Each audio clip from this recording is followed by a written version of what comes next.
রাউজানে পরমহংস মহাযোগী শ্রীমৎ স্বামী সুরেশ্বরানন্দ পুরী মহারাজ প্রবর্তিত তপোবন আশ্রমের উদ্যোগে বিশ্বশান্তি ও মঙ্গল কামনায় দিনব্যাপী ৩২তম বার্ষিক শ্রী শ্রী গীতা হোম যজ্ঞ অনুষ্ঠিত হয়েছে।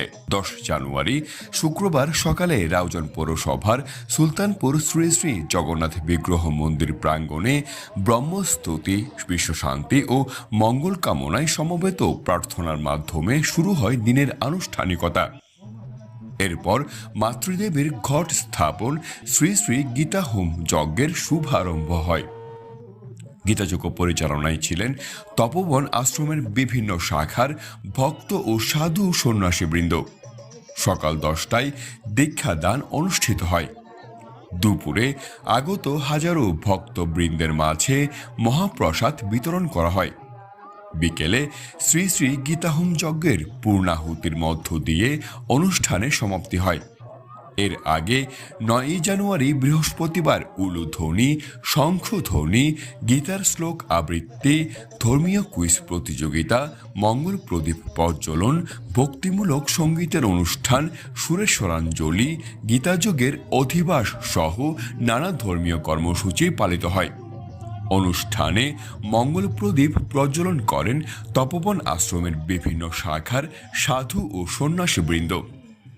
অনুষ্ঠানে উপস্থিত ছিলেন উপদেষ্টা বাবুল রায়, বিষ্ণুধর, চন্দনধর, উৎসব উদযাপন কমিটির সভাপতি সমীর চৌধুরী, সাধারণ সম্পাদক বাবু শিবপ্রসাদ ধর, অর্থ সম্পাদক প্রদীপ ধর, নিতাই ধর, কাকন রায়, সঞ্জীব ধর, মৃদুল দে, রণধীর ধর সহ আরো অনেকে। পরমহংস মহাযোগী শ্রীমৎ স্বামী সুরেশ্বরানন্দপুরী গুরু মহারাজ ১৪০০ সালে এই রাউজান সুলতানপুরে এসেছিলেন।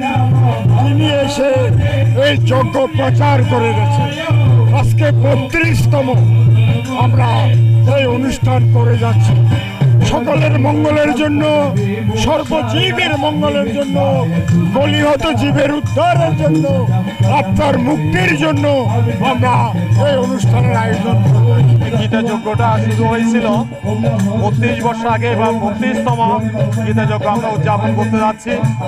আমরা এই গীতা যজ্ঞটা শ্রীমৎ স্বামী ভদ্রানন্দপুরী মহারাজজির মানসপুত্র শ্রীমৎ স্বামী সুরেশ্বরানন্দ স্বামীজি এটা প্রতিষ্ঠা করেছিলেন এবং বিভিন্নভাবে সুন্দরভাবে হতে ছোট থেকে আজকে বিশাল পরিসরে আজকে এটা অনুষ্ঠিত হচ্ছে। আমাদের গীতা যজ্ঞের মধ্যে একটি কামনা থাকে, জাতি ধর্ম বর্ণ নির্বিশেষে সকলের শান্তি, সকল দেশের জন্য, বিশ্বের জন্য শান্তি যাতে বয়ে আনে। এটাই আমাদের ঠাকুরের কাছে, গুরুদেবের কাছে, ভগবানের কাছে প্রার্থনা করি। আজকে হয়তো ১০,০০০ লোক সমাগম হয়েছে, এখানে ১০,০০০ উপরে হবে। আমরা আজকে এই অনুষ্ঠান করতেছি, আজকে ৩২ বছর ধরে অনুষ্ঠান করতেছি। আমরা জগতের সকল প্রাণীর মঙ্গলের জন্য এই অনুষ্ঠান করতেছি। এই উপলক্ষে বিশাল এলাকা জুড়ে বসেছে গ্রামীণ লোকজ মেলা। ডেস্ক নিউজ, সনাতন টিভি, চট্টগ্রাম।